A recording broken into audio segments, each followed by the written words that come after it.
Балақай, мектепке барғанда әдемі жазу үшін қазірден бастап жаттыға бер. Ол үшін сенің жазу жолдары бар дәптерің болу керек. Сиқырлы қалам жазған әріптерді сен де жазып отырсаң, еш қиналмайсың. Сен өте ақылды баласың. Сондықтан бастаған істі аяқсыз қалдырмайтыныңа сенемін. Іске сәт. Ал мынау В дыбысы да дауыссыз.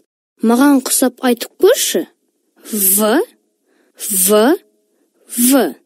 Вагон, вафли, вертолет, велосипед деген сөздер В дыбысынан басталады.